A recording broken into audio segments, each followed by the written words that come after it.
ಓಂ ಶ್ರೀ ಗುರು ಬಸವಲಿಂಗಾಯ ನಮಃ. ಸರ್ವರಿಗೂ ಶರಣ ಶರಣ.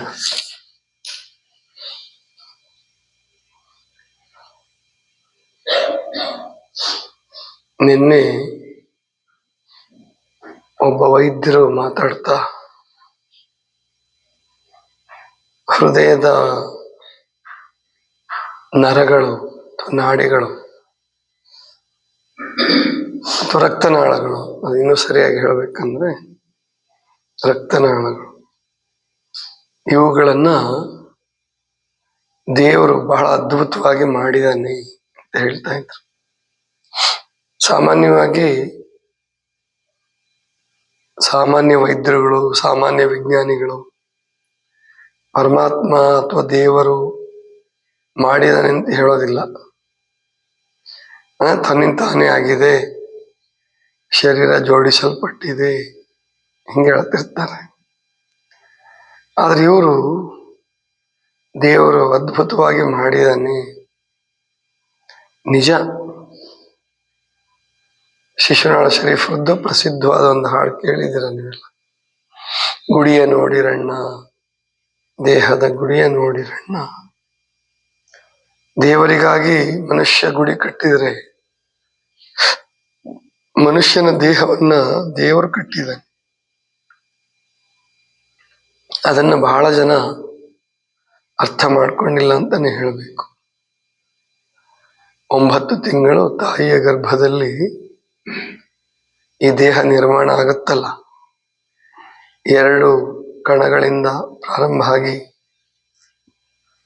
ಕಡೆಗೆ ಶತಕೋಟಿ ಸಹಸ್ರ ಕೋಟಿ ಜೀವಕೋಶಗಳಾಗಿ ಬೆಳೆದು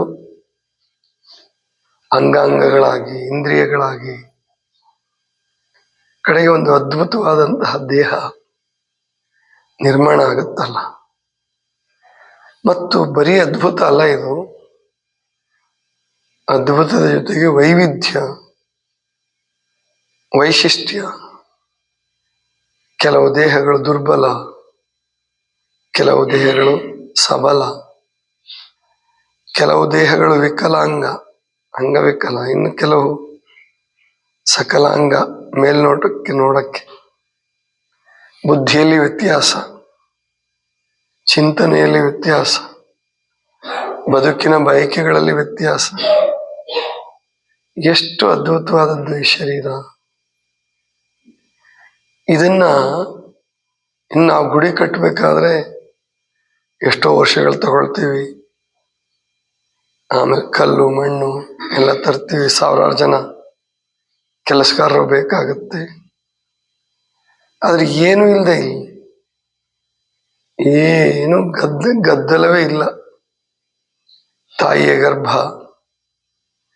ಹೊಕ್ಕಳ ಬಳ್ಳಿ, ಕರುಳು ಬಳ್ಳಿ, ಅದನ್ನೇ ಚಾನಲ್ ಅಂದ್ರೆ ಅದಕ್ಕೆ ಆ ಶರೀರಕ್ಕೆ ಬೇಕಾದಂತ ಆಹಾರ, ಉಸಿರು ಎಲ್ಲವನ್ನು ಅದ್ರ ಮೂಲಕನೇ ಕೊಟ್ಕೊಂಡು ಕತ್ತಲ ಗುಹೆಯಲ್ಲಿ, ಹೊಟ್ಟೆ ಗರ್ಭ ಅನ್ನುವಂತ ಕಿರಿದಾದ ಕತ್ತಲ ಗುಹೆಯಲ್ಲಿ 9 ತಿಂಗಳೊಳಗೆ ರಚನೆ ಆಗ್ಬಿಡುತ್ತಲ್ಲ. ಏನ್ ಅದ್ಭುತ ಇದು. ಈಗ ನೀವು ತಿಳ್ಕೋಬೇಕಾದ್ದೇನು ಅಂದ್ರೆ, ಇಂತಹ ಅದ್ಭುತ ಶರೀರವನ್ನು ರಚಿಸಿದ ಆ ಪರಮಾತ್ಮನಿಗೆ ಅಥವಾ ರಚಿಸಿಕೊಂಡ ಆತ್ಮನಿಗೆ ತನ್ನ ಕಾಯಿಲೆಗಳನ್ನ ತಾನು ಗುಣಪಡಿಸ್ಕೊಳ್ಳೋ ಶಕ್ತಿ ಇಲ್ವಾ? ಖಂಡಿತ ಇದೆ. ಡಾಕ್ಟರ್ಗಳು, ಚಿಂತಕರು, ವೈದ್ಯರು, ಆಮೇಲೆ ಪತ್ರಕರ್ತರು ಎಲ್ಲ ಬರೀತಾರೆ ಯಾವುದೋ ಒಂದು ಆಪರೇಷನ್, ಈ ಆಪರೇಷನ್ ನಿಂದ ಇವ್ರನ್ನ ಉಳಿಸಿದ್ರು, ಮರುಜೀವ ಕೊಟ್ಟರು, ಜೀವ ದಾನ ಮಾಡಿದ್ರು. ವೈದ್ಯರುಗಳು ಅಂದ್ರೆ ದೇವರು. ಬರೀ ಇವತ್ತಲ್ಲ, ಅವತ್ತೇ ಹೇಳಿದ್ದಾರೆ, ವೈದ್ಯೋ ನಾರಾಯಣ ಹರಿಹಿ, ಅವನೇ ದೇವರು ಅಂತ ಹೇಳಿದ್ದಾರೆ. ಆದ್ರೆ ನಿಜವಾದ ವೈದ್ಯ ತನ್ನ ಮೇಲೆ ಹಾಕೊಳ್ಳೋದಿಲ್ಲ, ಹಾಕೋಬಾರ್ದು.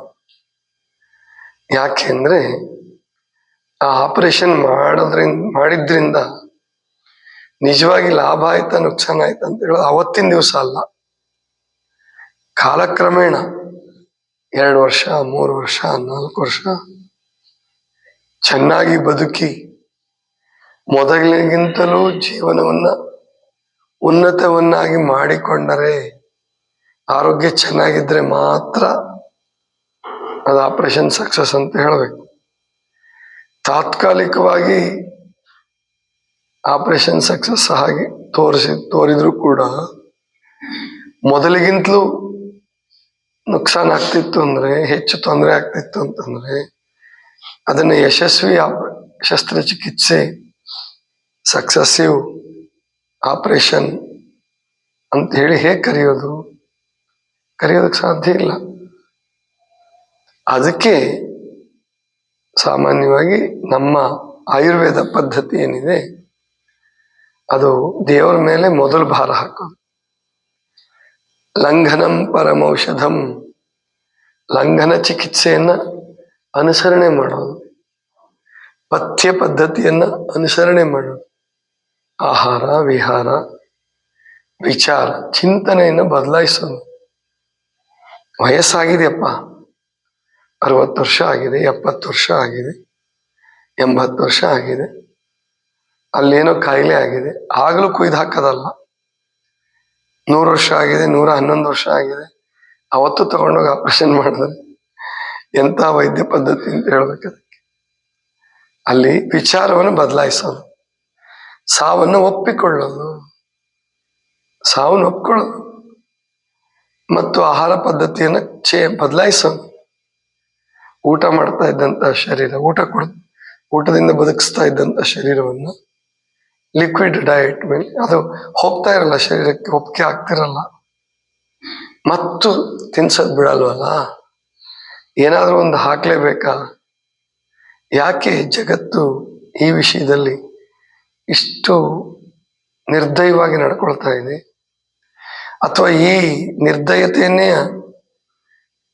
ದಯೆ ಅಂತ ತಿಳ್ಕೊಂಡು ಅದನ್ನೇ ರೋಗಿ ಉಪಕಾರ ಮಾಡ್ತಾ ಇದೀವಿ ಅಂತ ತಿಳ್ಕೊಂಡಿದೆಯಲ್ಲ ಜಗತ್ತು. ದೊಡ್ಡವರು ಕೂಡ, ರಾಜಕಾರಣಿಗಳಿರ್ಬೋದು, ಚಿಂತಕರಿರ್ಬೋದು, ವೈದ್ಯರಿರಬಹುದು, ಅದನ್ನೇ ಉಪಕಾರ ಮಾಡ್ತಾ ಇದ್ದೀವಿ ಅಂತ ತಿಳ್ಕೊಂಡ್ರೆ ಎಂಥ ಅನ್ಯಾಯ ಅಲ್ವಾ? ಜೀವಾತ್ಮ ಶರೀರದಿಂದ ಹೊರಗೆ ಹೋಗಕ್ಕೆ ಪ್ರಯತ್ನ ಪಡ್ತಾ ಇದೆ, ಇವನು ಹೊರಗೆ ಬಿಡಲ್ಲ, ನಾನು ಇನ್ನೂ ಸ್ವಲ್ಪ ದಿವಸ ಬದುಕಲಿ ಅಂತ ಹೇಳಿ ಹೋಗಿ ವಿಪರೀತ ಔಷಧಿ ಮಾತ್ರೆಗಳನ್ನು ಹಾಕಿ ಮಾಡಬಾರದ ಶಸ್ತ್ರಕ್ರಿಯೆಗಳನ್ನೆಲ್ಲ ಮಾಡಿ ಅದರ ಅಗತ್ಯ ಇದೆಯಾ? ಇದ್ರ ಬಗ್ಗೆ ಆಲೋಚನೆ ಮಾಡು. ಹೇಗೆ ತಾಯಿಯ ಗರ್ಭದಲ್ಲಿದ್ದಾಗ ಆತ್ಮ ಒಳಗಡೆ ಬಂದು ಸೇರ್ಕೊಳ್ತು ಗೊತ್ತಿಲ್ಲ, ಯಾವ ದಿವಸ ಬಂದು ಸೇರ್ಕೊಳ್ತು, ಹೇಗೆ ಸೇರ್ಕೊಳ್ತು, ಯಾವ ಸಮಯದಲ್ಲಿ ಸೇರ್ಕೊಳ್ತು ಗೊತ್ತಿಲ್ಲ. ಹಾಗೇನೆ ಈ ಶರೀರದಿಂದ ಅದು ಹೊರಗೆ ಹೋಗ್ಬೇಕಾದ್ರೂ ಕೂಡ ಅದು ಮನುಷ್ಯನ ಕೈಯಲ್ಲಿಲ್ಲ. ಮನುಷ್ಯ ಭ್ರಮೆಗೆ ಸಿಕ್ಕು ಹಾಕೊಂಡಿದ್ದಾನೆ, ನಾನು ಉಳಿಸ್ದೆ. ಈಗ ನೀವು ಉಪವಾಸ ಮಾಡಿಬಿಟ್ಟು ಯಾರೋ ಒಬ್ರು 13 ವರ್ಷ 14 ವರ್ಷ ಕ್ಯಾನ್ಸರ್ ಆಗಿರೋರು ಬದುಕಿದ್ದಾರೆ, ಇನ್ನೂ ಖುಷಿಯಾಗಿ ಬದುಕಿದ್ದಾರೆ ಅಂದ್ರೆ ನಾನು ಬದುಕಿಸಿದ್ದ? ಅದು ಖಂಡಿತ ಅಲ್ಲ, ಬದುಕ್ಸಕ್ ಸಾಧ್ಯವೂ ಇಲ್ಲ. ಹಂಗೇನ ಬದುಕ್ಸೋದಾಗಿದ್ರೆ ಎಲ್ಲರನ್ನೂ ಬದುಕಿಸ್ಕೋಬೇಕಾಗಿತ್ತಲ್ಲ. ಮತ್ತಾರೋ ಒಬ್ಬ ಉಪವಾಸ ಮಾಡಿ 1-2 ದಿವಸ 3 ದಿವಸ 5 ದಿವಸ 6 ದಿವಸ 12 ದಿವಸ ಉಪವಾಸ ಅಂದ್ರೆ ಇದೇನು ಉಪವಾಸನೂ ಅಲ್ಲ, ದ್ರವಾಹಾರ, ಫಲಾಹಾರ, ತರಕಾರಿಗಳ ಆಹಾರ. ಹಾಗೆ ತೀರ್ಕೊಂಡಾಗ ಉಪವಾಸ ಮಾಡಿ ಸತ್ತರು ನಮ್ಮ ಮನೆಯವರು, ಉಪವಾಸ ಮಾಡಿ ಸತ್ತ ನಮ್ಮ ಅಪ್ಪ, ಅದು ಭ್ರಮೆನೆ, ಅದು ಸುಳ್ಳು. ಉಪವಾಸದಿಂದ ಕೊಲ್ಲೋದಕ್ಕೂ ಸಾಧ್ಯ ಇಲ್ಲ, ಸಾಯೋಕ್ಕೂ ಸಾಧ್ಯ ಇಲ್ಲ. ಹಾಗಂತೇಳಿ ಉಪವಾಸದಿಂದ ಬದುಕೋದಕ್ಕೂ ಸಾಧ್ಯ ಇಲ್ಲ. ಹಾಗಾದ್ರೆ ಬದುಕು ಸಾವು ಏನದು? ಹುಟ್ಟು ಸಾವು ಏನು? ಅದು ದೇವರ ಇಚ್ಛೆ, ವಿಧಿಯ ಒಂದು ನಿಯಮ. ಆ ನಿಯಮ ಏನ್ ನಡೀತಾ ಇದೆ ಅದು ಮನುಷ್ಯನ ಕೈಗೆ ಸಿಕ್ಕಿಲ್ಲ. ಹಾಗಾದ್ರೆ ನಾವೇನ್ ಮಾಡಬಹುದು? ಮಾರ್ಗದರ್ಶನ ಮಾಡಬಹುದು. ಸ್ವಲ್ಪ ಅವಕಾಶ ಕೊಡಪ್ಪ.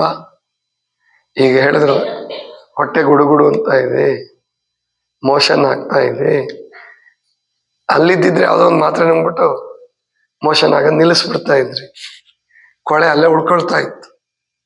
ಈಗ ನಾವೇನ್ ಹೇಳ್ತೀವಿ, ಇಲ್ಲ ಕೊಳೆ ಹೋಗ್ಲಿ, ಹೆದರಬೇಡಿ, ಅದು ಮೋಷನ್ ಆಗಬೇಕು, ಮಲಬದ್ಧತೆ ಎಲ್ಲ ಕಾಯಿಲೆಗಳ ಮೂಲ, ಅದು ಆಚೆ ಹೋಗ್ಲಿ ಅಂತ ಅಂದಾಗ ನಿಮಗೆ ಧೈರ್ಯ ಬರ್ತದೆ, ಅದನ್ನು ಒಪ್ಕೊಳ್ತೀರ, ಜೊತೆಗೆ ಶರೀರ ಚೆನ್ನಾಗಾಗತ್ತೆ.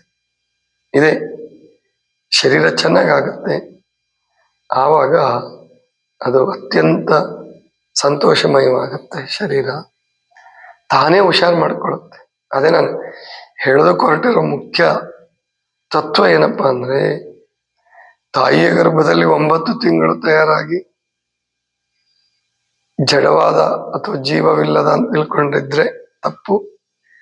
ಜೀವಂತ 2 ಅಣುಗಳು, ಸಾವಿರಾರು ಲಕ್ಷ ಕೋಟಿ ಜೀವಕೋಶಗಳಾಗಿ ಬೆಳೆಯುವ ಸಾಮರ್ಥ್ಯ ಇದ್ರೆ ಈ ಶರೀರಕ್ಕೆ ತಾನೇ ವೈದ್ಯ ಆಗಕ್ಕಾಗಲ್ವಾ? ಶರೀರ ತನ್ನಂತ ಗುಣಪಡಿಸ್ಕೊಳಕ್ಕಾಗಲ್ವಾ? ಅದನ್ನ ಅರ್ಥ ಮಾಡ್ಕೊಳ್ಳೋಣ ನಾವು.